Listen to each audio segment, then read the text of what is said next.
Welcome to the vault, folks. Welcome. This is Nick and Julie. Today we're a little Halloween-y. Hi. Hi. You okay today? Did you get enough sleep last night?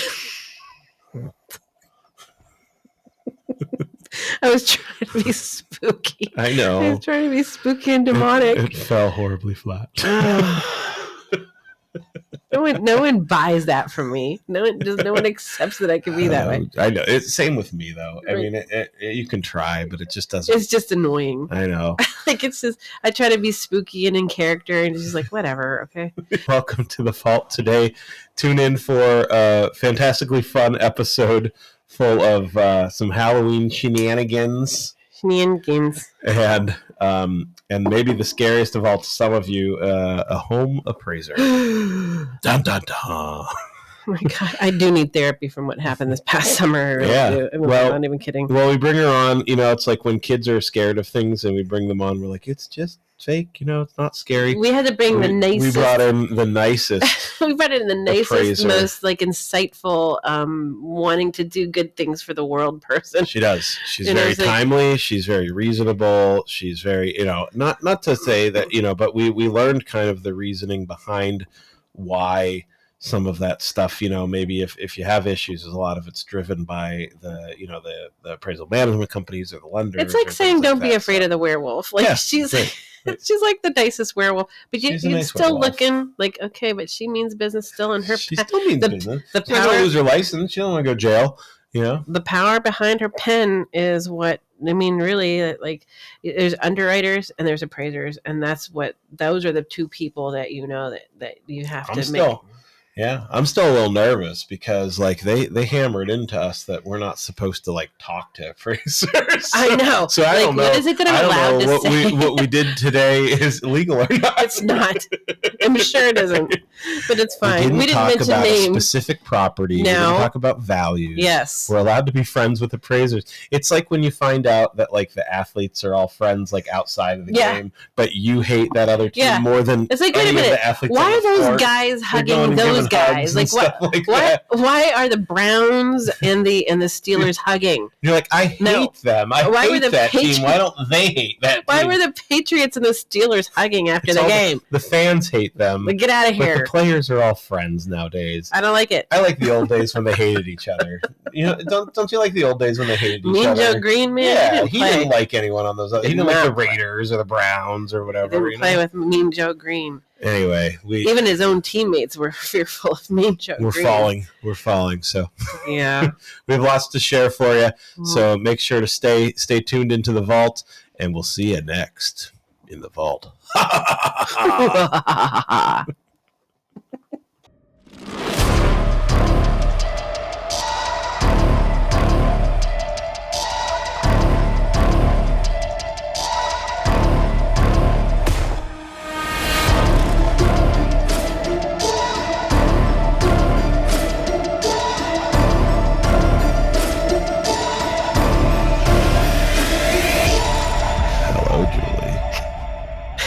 Do you need a lozenge?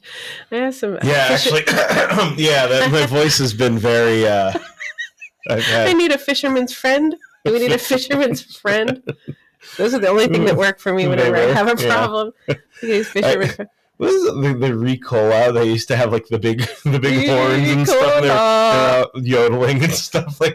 Were they saying if you use theirs, you'd have a clear throat to yodel? Is that what it was, or is that the what thing? Was the point of it? They're just let's show them that they can go. You can still yodel in the fields of Ireland. You can still yodel. Yeah, you could Ricola. Well, yeah, you can still yodel. Did you know that? You can still yodel if you've got a sore throat. We'll make it happen. If you have a Ricola, or just straight up without only the if Ricola. You have a Ricola. Only if you have a Ricola. Only. And what if you choke on the Ricola? Why you're yodeling? Is it Ricola or is it Ricola? Ricola. Ricola. Ricola. Here's my buddy Rick Ricola. He's gonna. Our next guest is Rick Ricola from. Well, it's just like my name, Julie Abel. It's like Julia Belly. Julia yeah, that's what it is. Oh, that totally makes sense. I hear that. I hear a belly, a bell, a beel. I heard a belay. I was like, that's a stretch. That's ridiculous. A belay. what just happened? It's like fragile. Listen, everyone overthinks everything. So you may notice that this week we have some decor in here, so it's a little different than normal. And no one's going to understand why we have the decor, and then we clear it out, then we bring it back in. This is the intro, which we record before the show. So we're going to just... After the show. This is the intro that we record after the show to go before the show. The gig will be up, Nick. So they'll see that they do our intros and extras. What are they called? Outros? Oh. Today's guest is Kaylin Keller. Oh, what we should do is she didn't like the Halloween stuff, so we had to take it down for a little bit. That's true, but whatever. So I think that we should do one of these things, like, and then all of a sudden, like, it appears and then it disappears. I think we should do something like that. We could. Maybe at the end here we'll do that. Yeah. Let's do that. Right. Now there's no more of this. Sounds good. All right, hold on. All right, in 2 seconds, you're gonna see us with Kaylin, and no more Halloween stuff. All right, ready? Wait, we got to time that better. All right. Oh, it didn't work. Hold on, we got to do it one more time. Ready? One, two, three. All right, welcome back into the vault here. I'm Nick and Julie, and today we have Kaylin Keller, independent appraiser in the Erie area. We, knowing that I'm in the mortgage industry and Julie is in the real estate field, we brought her on, and she doesn't know what she's in for today. She's like, why am I here? Like, you had me walk up in the rain. Yeah, she had to walk up in the rain. I didn't think I was going to act. Yeah, I thought this was she thought we were just going to bring her in and like quick and easy.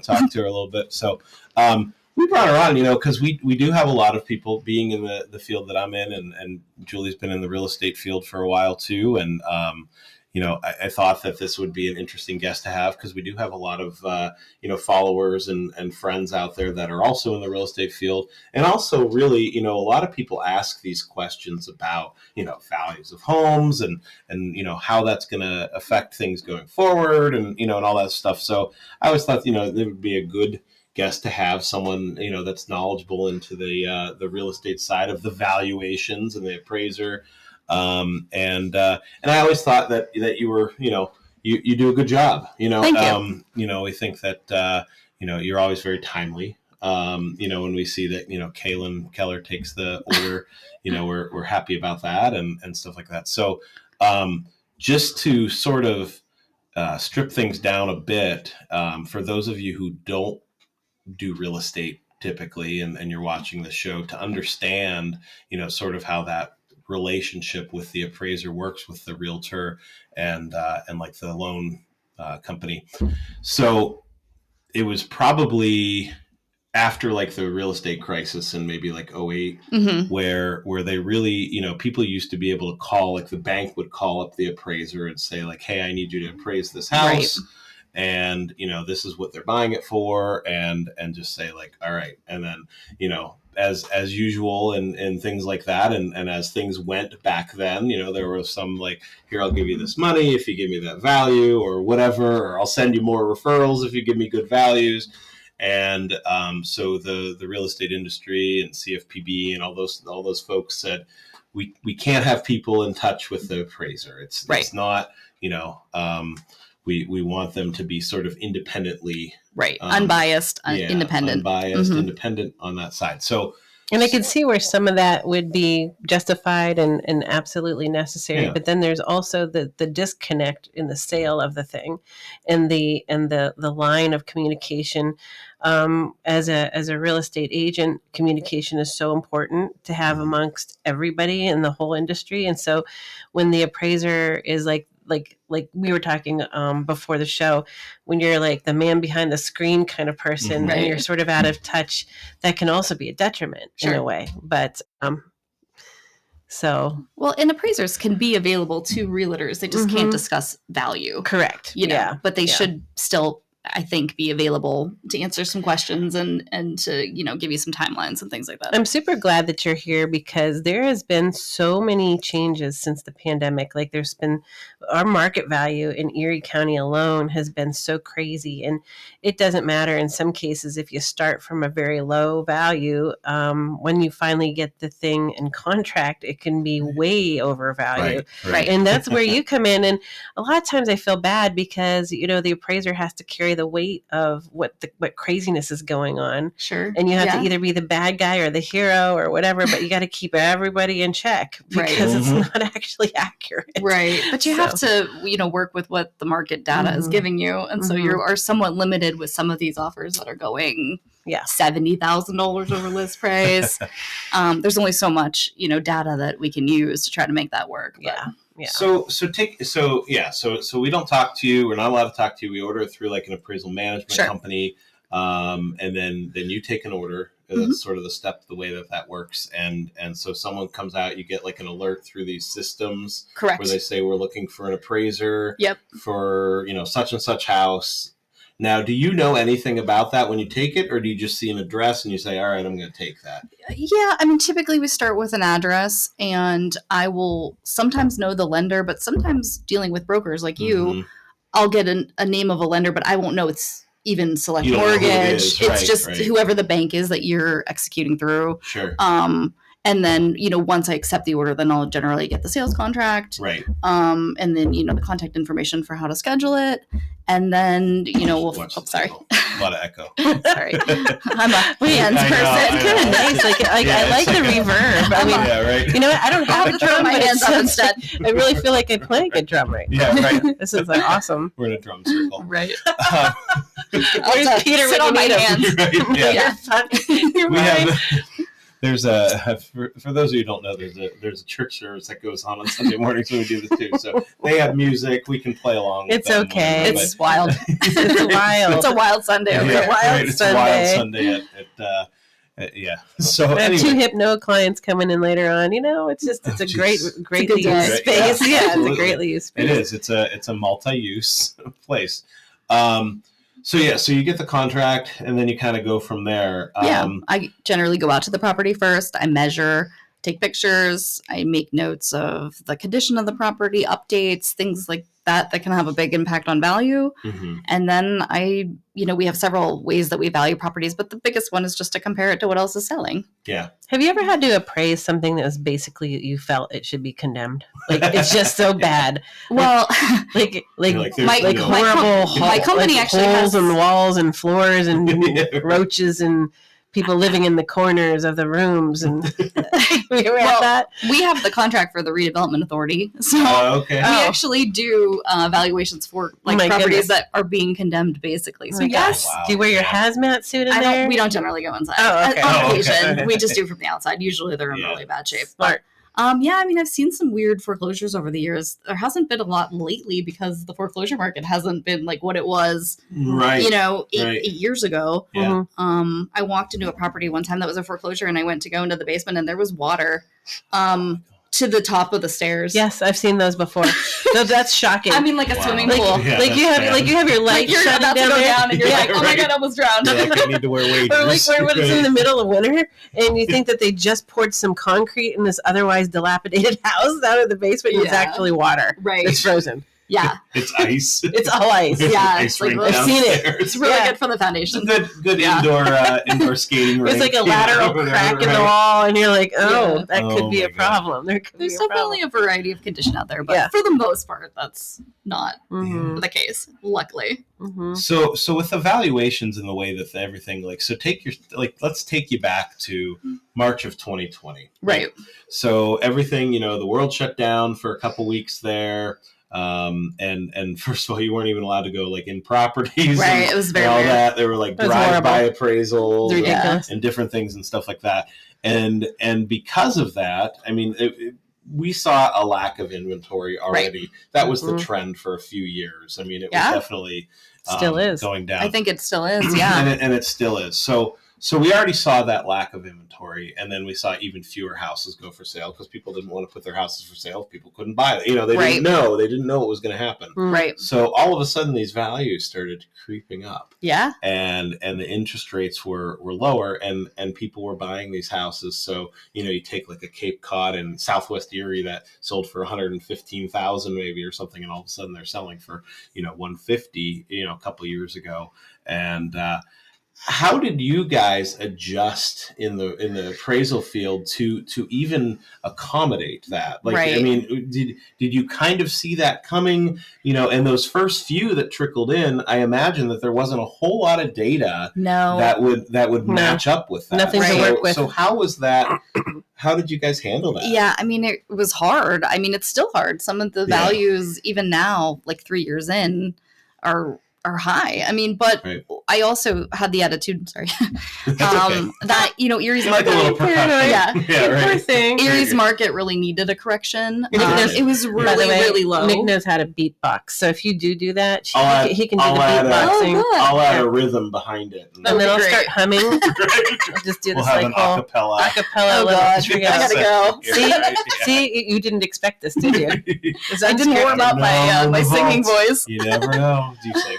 No, God, no. But I gotta say something about the sellers, okay? This is the truth on the matter, and we all know this when it comes to sales. If you find something that has better value, if you find something that everybody wants, you're going to try to sell it for more. Sure. So if I told you I was going to sell my 2012 Chevy out there in the parking lot, and I had told you I wanted, you know, 1,000, which is probably like less than that. It's probably worth 800, right? And somebody said, I'll give you $5,000 for that. Right. Would you say no? No, of course not. And that's the thing. It's like, you know, I know that banks want to see that the value of the property matches what the loan will be, and I understand that entirely, but people get incensed and so angry. Like, it's my house. If someone wants to buy it for like $3 million, I should be allowed to do it. Well, you know? and they are, but that doesn't mean the bank's going to lend it. Yeah, it's you can still sell it, but you can't get a loan for that. And we are seeing some, you know, buyers offering to bridge an appraisal gap or say, like, if it doesn't, I don't think it's going to come in, like, I will pay the difference. And that is not uncommon. It's not something every buyer can do. I just want to know how everyone's coming up with like tens and hundreds of thousands of dollars in cash. Where's the cash coming from? Do they have like bags of cash in their vaults? I have a theory. Tell us your theory. I think they're borrowing it from like a 401k, an IRA, maybe even the family is, because what I'm seeing is the mortgage being done on the back end. People are doing a mortgage anyway later. It'll close, and then I'll get the appraisal 5 minutes later. And they want to borrow the money back so they can pay it back to their pension or their 401k or whatever. I think that's what's happening. Okay. I'm not a banker, but there's some. Is that legal? Probably. Yeah, I mean, you can take a loan out of your 401k or your IRA. There's might be penalties. I think a lot of people made money on like the market. You know, definitely. You know, after 2020 when it dipped and then it went back up quite dramatically for a little while there. I think a lot of people made money like on cryptocurrency and things like that, and they had money, you know, that maybe they could use, and then they probably did the mortgage. There was actually a time too where, like 2 years ago, you could borrow money from your IRA for 6 months penalty free. Okay. So, I mean, I think that's part of it. Maybe even someone's lending it to I don't know. It could be, but it's like everyone's like, where is everybody getting cash? Like, it's crazy that everybody's getting cash all of a sudden. Yeah. Well, and I know I've had a few people that actually they'll come to me and they'll be like, I'm putting in a cash offer, but I'm going to get a mortgage. Yeah. And so basically the way it's set up, and I'm like, okay, you know, like, so the way it's set up is they go through the motion of getting a mortgage anyway, and but basically what they're saying on the contract is they're saying if I can't get a mortgage on the mortgage, I'm going to pay cash one way or another, and I'm not going to have to. So they still go out those 30, 45 days, you know, still get the appraisal and everything. Sure. But if the appraisal comes in low, or or if their debt to income ratio is high, or the house doesn't, inspect or whatever, they're like, okay, I'll still buy it. I'll buy it with cash. Mom and dad are going to give me money out of their IRA or whatever it is, and go from there. So cash isn't, I know, and that's one of those things. I don't think cash is cash. Right. I think there are a lot of things going on money sitting in your bank. Right. Yeah. People aren't sitting around suitcases stories, full of cash. But you know what? I've heard stories, and they're funny ones. Talk to some of the older realtors that will say, okay, we're going to buy in cash. They show up at a closing.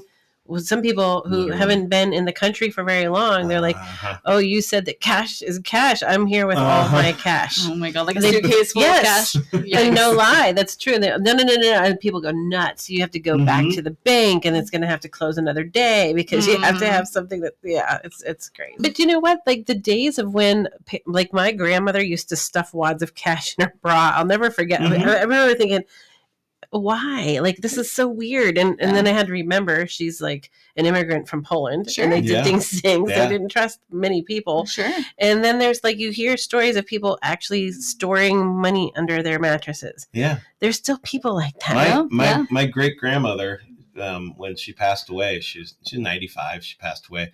But when she went to the hospital for her last days, I don't know if she knew that was, her last days or whatever, but she took all her money possessions with her to the hospital. And I work with a lot of people from foreign countries and stuff like that too. And I'll say, okay, where are you coming up with the money? And they'll be like, I have it at home. And it's like, okay, so you're like, we have a problem. Yeah. So so-and-so's going to have to give you a gift, and we'll do that. I bust out wall in my house. There is a secret compartment. Yeah. I remember one time years ago, I said, where's the money coming from? None of your business. The guy go, it's in box. And you don't know. I was like, box, okay. Like a big box? Like, small box? Oh my! She's like, how big? Yeah, right. How much money are we talking about? Box we bring. Like you're not going to ask exactly how much you have in the box. You're going to say big, small, shoebox, jewelry box. I did have Red one box. Guy. He was kind of a character. He was from New Jersey. He had like the strong accent. I think he thought he was from mafia. He definitely wasn't. But he came in. How do you know? Well, maybe he was. I don't know. Right. But he came into the office with one of those metal briefcases with cash in it. Oh no. $100,000 cash, and he goes, you asked to show verification of my funds. Here it is. Was he being snarky, or did he really he was think... just kind of different. Yeah. Like he brought it, but he also had like a gun affixed to his side with it because I think he was worried like if shit went down. Oh, I mean, but so do I. It's a lot of money. No, but it was not concealed. There was one day it was right out in the open. Well, you can open carry in PA. Yes, well, I know, but it's very odd to see that. Yes, it's odd. Yes. Especially someone walking into a financial institution with a gun. Well, there was one time here, I was like, I was uncomfortable with mine on my hip, and I put it on the desk, and I started counting. It was just the funniest thing. I'm like, no, I'm not. So I think Sonny walked in, and he's like, what are you doing? That's how my grandfather owned a cafe back in like the 50s. That's how they do it. And he had to carry. I mean, he carried. It was like on the Lower East Side. It started getting a little worse. Toward the end of him being there. It used to be a ethnic neighborhood with every. But then it started getting a little worse. He carried it with him. He had to shoot at someone one time. Right. But he would bring, and it was all cash back then. Yeah. My dad remembers like getting up to go to the bathroom, and he'd have all the cash out on the table, and he'd have his gun sitting next to him on the kitchen table. Yeah. Just in case someone followed him home or whatever. It takes one time. It takes one time when you get scared in a dark parking lot. That was all it took for me. And that was it. I mean, as you're showing houses to people you don't know. So everyone take out their guns.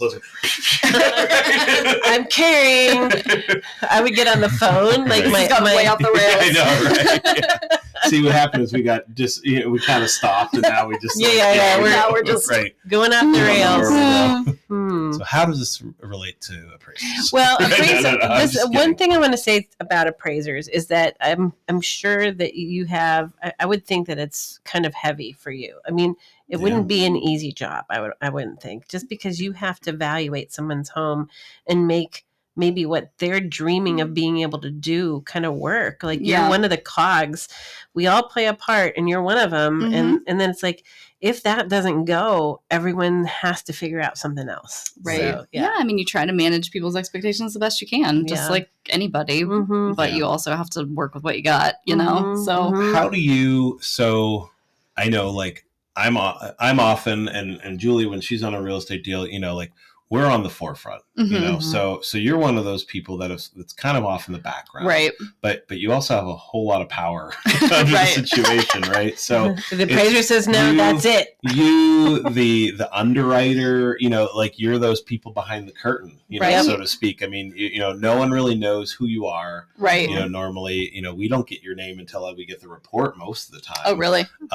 You know, and sometimes, I mean, the agents might know who does it, you know, because you've scheduled. Usually only one agent, though. But probably only the listing agent knows who it is at that point. So you're kind of behind the scenes, you know. And so do you get a whole lot of like, because we're the ones who then get like that, you know, pushback. It's like, you know, why did my house that I'm trying to sell for $350? We get blamed for everything. $325 or whatever. Yeah. Do you get much of that, or is that sort of, are you so much back from the scene? I actually feel like I get a lot of pushback from the lender, like from the underwriter, not about value, just but about things. Like so many things now, because the underwriting has become so detailed and they're so sensitive to like health and safety issues, even for conventional loans that used to be more like the FHA loans, the VA loans. Because a lot of people go out there and they're doing a conventional loan, and I think they think it's just unfortunately a free pass almost. There's an expectation that it will, that anything will fly with a conventional loan in terms of like health and safety. And it's really not true, and depends on the lender. But I mean, I'm seeing a lot of the same things come back on conventional that would be typically FHA issues like handrails. And I'm seeing the lenders actually come back and saying, you need to condition this, you need to condition it on this. And I'm like, really?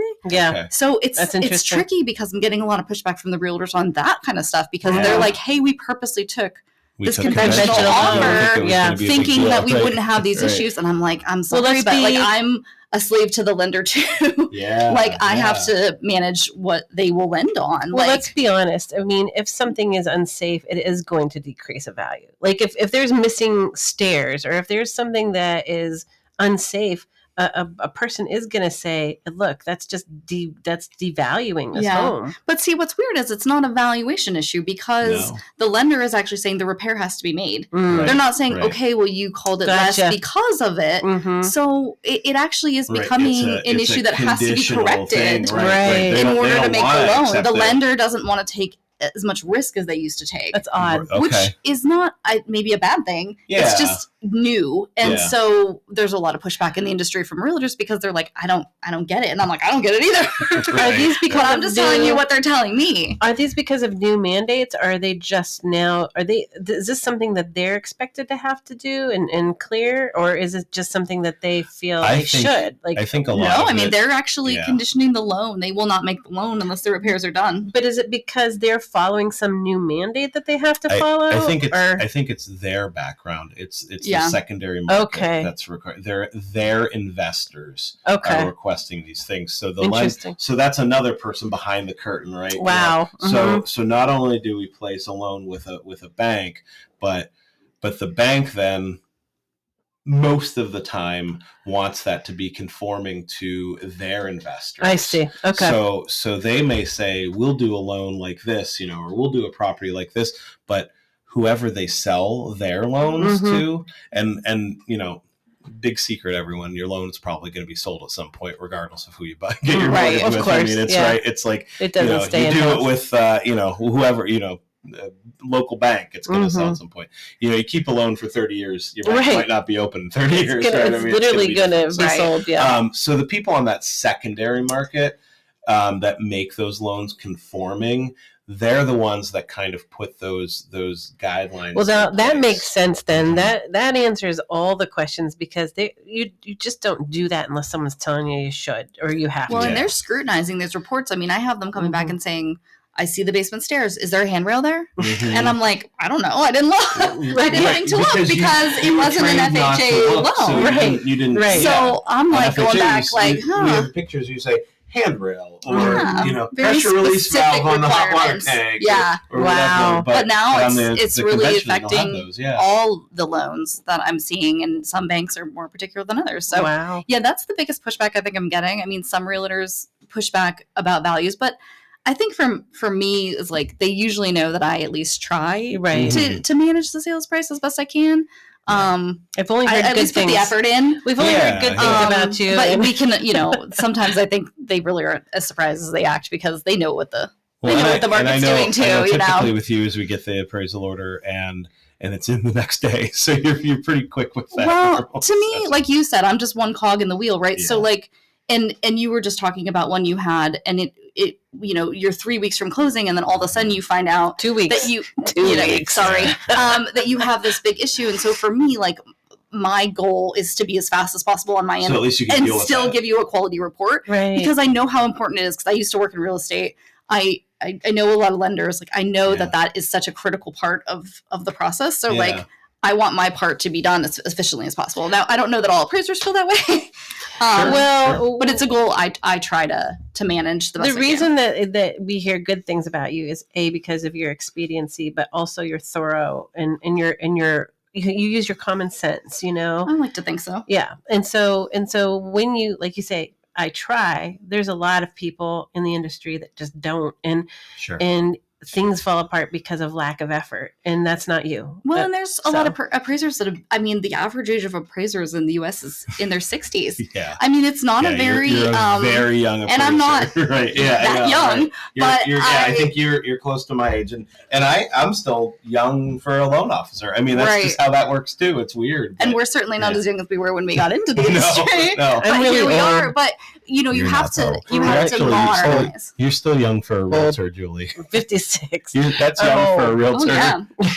They're like 65, 70. You would be spry for an appraiser. Not at the Agresti office. Appraiser, yeah. Well, the Agresti office, you would be like their moms. Yeah, right. We all would be. Yeah, I know. I would probably be their dad. I don't know if they're like, you're an old lady. I'm like, oh, thanks. Yeah.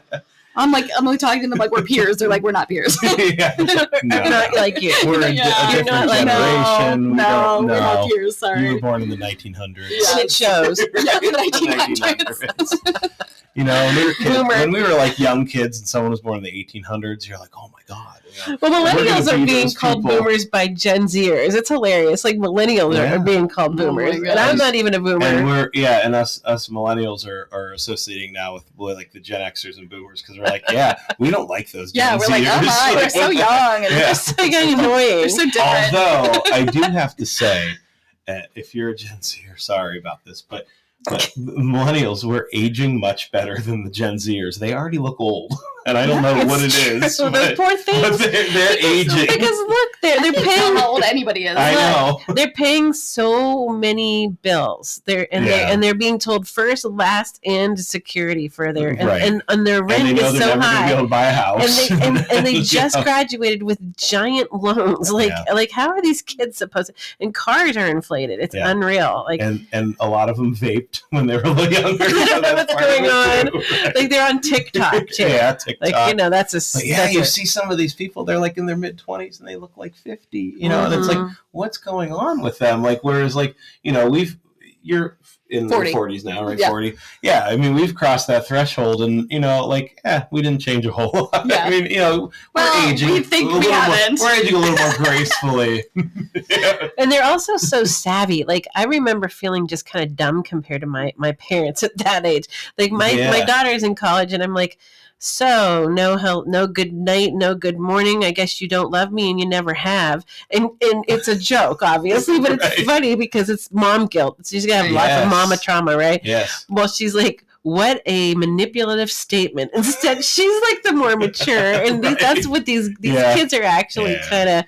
They're savvier than I ever was. Yeah, for sure. Yeah. I would have been like, no, Mom, that's not true. I would have bought in. Bought in. I know. That's one of those things you thought by the time you were in your 40s that you were like, that, when we were kids, people in their 40s, like, they knew everything. They were the adults. They were the authority. Right. And I'm like, where are the adults? Like, I need help. We're just faking it. Like, you tell me what to do. Yeah, exactly. It's like Gen X all the way down to Gen Z. We're all the same people. Like, right. It is. It's just. Except we drink out of water hoses. That's the big thing. I'm an elder millennial, so I remember drinking out of the hose. Oh, yeah. Like, why is that a thing? Why is that the thing that delineates the water hose? If you drink out of the water hose or not. Or have the Kool-Aid pitcher, FHA wouldn't approve of our cribs, that's for damn sure. Yeah, okay, because we were all gnawing on those. No, we all lead paint. We've all been gnawing on those. We had lead paint in our homes. They didn't care about that. No. Asbestos. Yeah. Asbestos was a good thing. It kept you for your house from burning down. Kept us from burning down. Right. Weren't fire? Didn't they make the suits out of asbestos? Sure. Yes, like they did. Firefighters material of the future back then. Whatever, yeah. We always say there's something that we use now that's bad, and a lot of people think it's plastic. Like all the plastic we use is like we're gonna know like that's the bad years stuff. From now, be like water bottles. Never used water bottles and. But it was so cheap. Back to the hoses. Back to the hose. Right. That was just a little bit of rubber and some bacteria. It was fine. We're all good. That's probably why we didn't need as many antibiotics. Okay, we're going to go down this rabbit hole. That's okay. Seriously. We survived. That's what we come here for. So what got you into the appraisal business? So it was just you just want to hang out with like 70-year-olds or? Mostly, yes.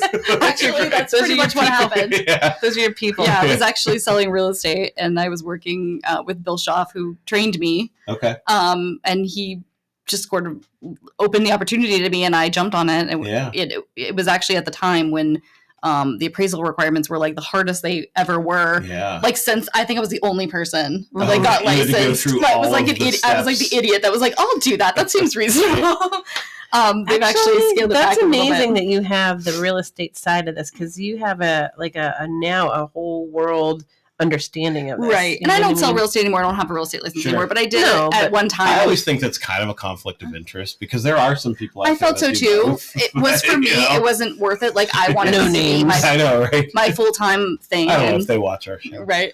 I wanted it to be a full-time thing for me. So it worked out good, but it is nice to have the sensitivity of dealing. So they're ruling the world. Like everybody's an Agresti agent. So once they hear this, they're going to be like, we're going to be done. We're going to go from tens of listeners to maybe.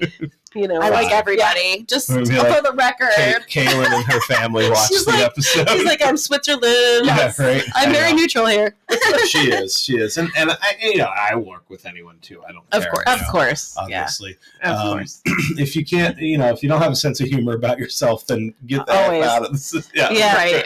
You'll go nuts. Well, realistically, doing that job, right? There's a lot of people that get into it that don't make it, that try it. Right. And it's there you have to have a little bit of humor about this world is about how tough the business really is, and how come nobody has a sense of humor? Right? No, it's true. Can I say that all the time? I want to tell you the story. I was pulling out of Giant Eagle yesterday, and I pulled into. Okay, you know how you see cars coming, right, in certain lanes. You make sure that you go in the lane that they're not coming in. So I did that. I went into the lane that no one was coming in, and someone passed me in the other lane that I was not in, and flipped me off. Oh, really? I'm like, what the. Like, everyone's so combative. Did I ruin your traffic pattern? No. You ruined their day. Yeah, they're weak. They're weak, right? They're still talking about you. How horrible you are. Literally didn't go in front of them. They're going to find you. They're going to watch this episode because they're going to find you because how badly you messed up their life. Oh, my gosh. Nick's right, though. I say that to my husband all the time. I'm like, I'm so at a point in my life where I don't want people to...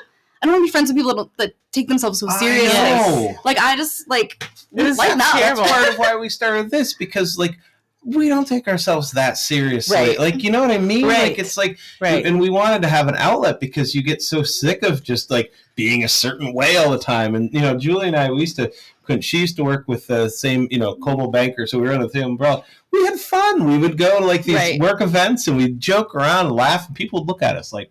Yeah. Why are they laughing? Whatever. Why are they having a good time? What's the agenda? Funny in my business, I've found it because I'm a person that like is very self-aware in terms of like if I make a mistake, like if a lender calls me and they're like, there's this is wrong or whatever. I'm like, oh, my fault. Yeah. I own it. Yeah. And there seems to be a thing in our industry like where they take themselves so seriously that they can't even admit that they made a mistake. Yes. They won't go back and forth, and I'll get a call and I'll be like, oh, I'm so sorry, I'll fix that. And they'll be like, you will? I'm like, of course, I made the mistake. Like they just expect that we're gonna like boxing match get into this huge thing, and I'm like, wow, people are really like taking themselves really seriously, and like just I don't know. Well, there's too much division, and that's one thing that Nick and I have talked about with several guests on the show is just that you've got people that are at odds about everything in this whole country, and and yes, we all just dealt with something pretty life changing,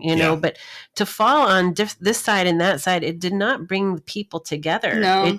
It further alienated people. Right. And if we can try to find a way to like bridge that a little bit, whether it be in business or schools or religion or politics, whatever, let's bridge it instead of because we're all people. There's no reason to flip me off and her off. No, it's so weird about nothing. But again, like it's not your fault, but they can't own that they were the one that made the mistake. It's like so weird. I'm like, why? Like and then it made me combative. Deal? I felt combative. Like I was on the defensive. Like what do I do now? Do I what a way to be? Roll up? I'm gonna all the time. I'm gonna roll up and roll down my window and go.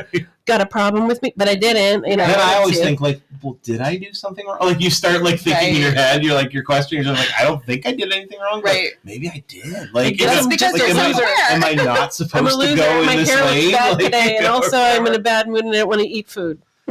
So that's why we bring people on, because obviously we want to humanize, the real estate side. We want to humanize the appraiser. Here you are. This is a person. This is Kaylin. If you see her on your report, this is who did it. She's one of the younger appraisers out there.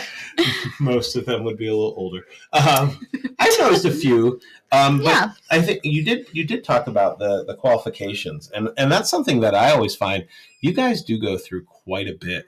All of us do. I know that we go through a lot of training, real estate. Tell us a little bit about what you went through to even get to where you are. Yeah, so when I got licensed, you had to have a 4-year degree. It could be in anything. My degree's in finance, but that didn't matter. But you did need to have a 4-year degree, which finance. Oh, finance. Yes, that's why I don't work in finance. We're not fancy enough. It sounds too much like finesse. I don't like that. That's why. I don't like it. And then you have to do like 275 hours of coursework, and then also there was a 2-year like supervised process where I had to log 2,500 hours of appraisal work in a minute. It had to take at least 2 years when I did it. Yeah. They scaled that back a little bit because, like I said, I think I'm the only person. Qualified. I was the only person that was like, I'll do that. That's why they're so old when they start. Right.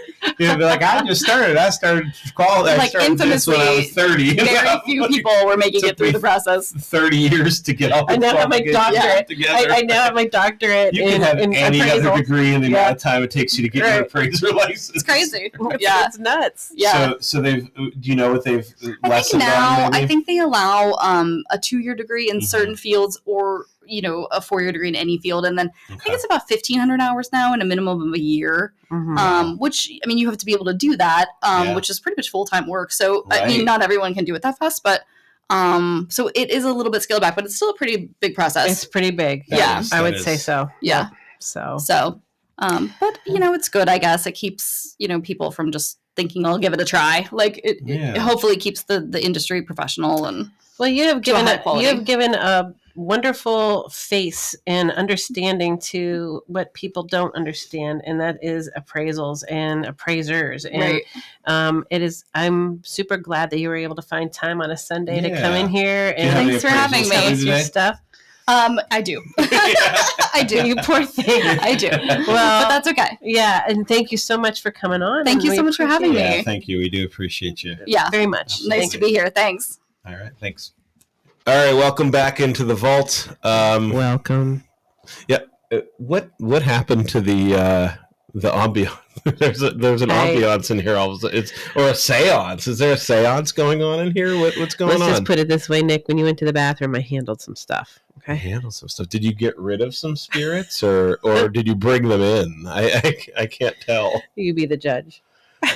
And then we have a different guest here now. We have Jack, Jack-o'-lantern. He has some things to say, and if you listen very carefully, Nick, you'll hear him. Oh, that's right. You have to be dead first. Oh, do you hear him? Are you dead? Have you been dead this whole time? Well, the whole thing. I tell you that once I move out of Lawrence Park, I will turn to dust because I'm a vampire. That's right. You're just stuck in Lawrence Park. Yeah, Lawrence Park has them all. How come you're allowed out? 4 generations deep, people. How come you're allowed out in daylight? How'd you buck that trend? These are my secrets. Let's just say SPF. Is that what you have to? SPF. Like 1,000. Yeah, 1,000 makeup works wonders. Halloween's coming up in a few days here, a few days time. So obviously that's why we're in the Halloween spirit and everything like that. True. We've been teasing doing something in our vault for different holidays and different things like that for a while. So it kind of finally came into fruition. Well, I think Kaylin would have dug this, though. I think she would have been. But it's almost like, okay, so an appraiser might have awfully thin skin, or actually appraiser might have very thick skin. It all depends, because it's really not costume to come in. It's not the season of the appraiser in real estate right now. Right. Well, that might be the scariest part of the episode to some people. Yeah. Might be like, oh no, she's such a lovely person. It was an appraiser. Too scary. Yeah. It's too close to home. Actually, yeah. Every person's nightmare, every real estate agent, every loan officer's nightmare. What do you think about that pumpkin? Is that a good one? Oh, yeah. He says that his hypothesis would be that... His hypothesis? Does he talk like that? He has an English accent, actually. Yeah, I could see that. Yeah. He kind of has that British look to him. Yeah, he's got that druid kind of, Yeah, like a longer face, stuff like that. Yeah. Yeah, so Kaylin, that was interesting. I mean, that was really good. I just wanted to have her on because I know we have a lot of friends that are in the real estate world. Yeah. And it's good to just get some of those real estate appraisal questions.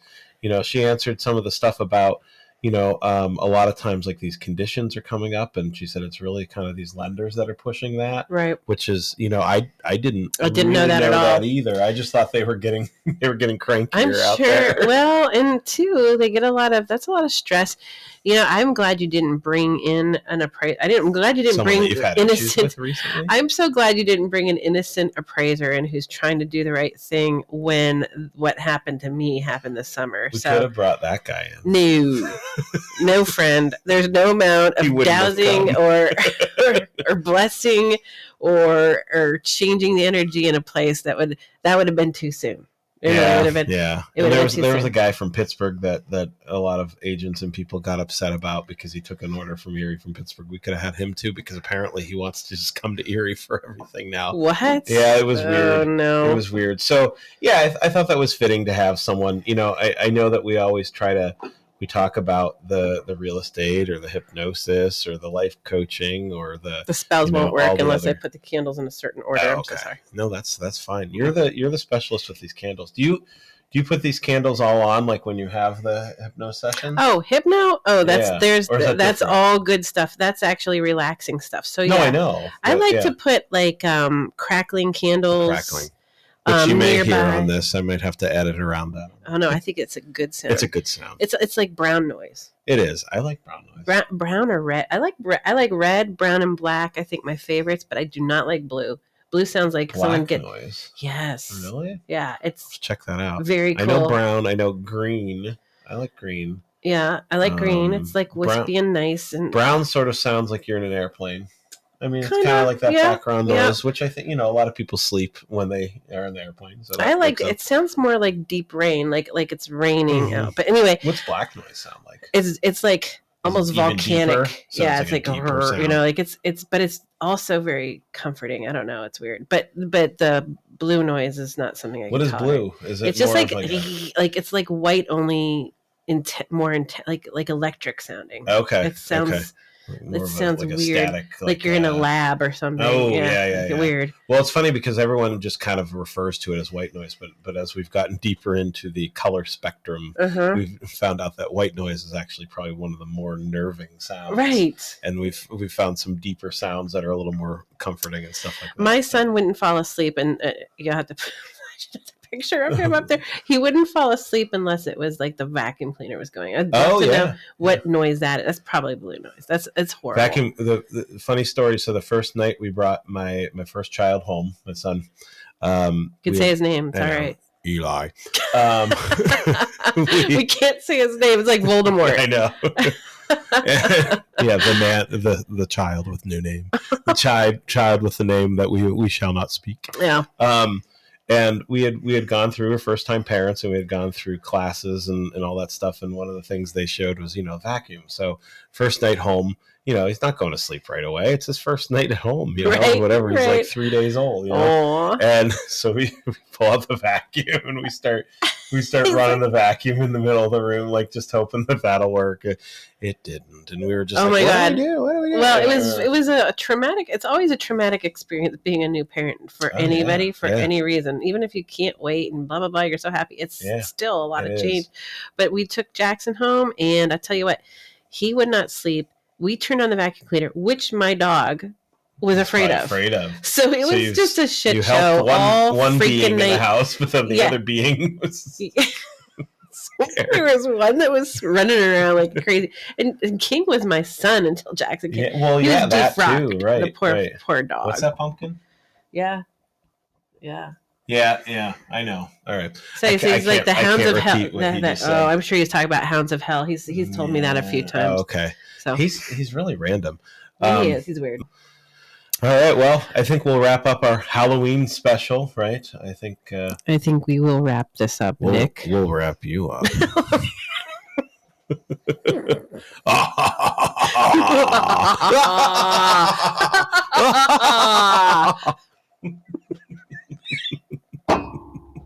I can't with this anymore. I really hope the church folks aren't listening to this. So for this episode, we say goodnight.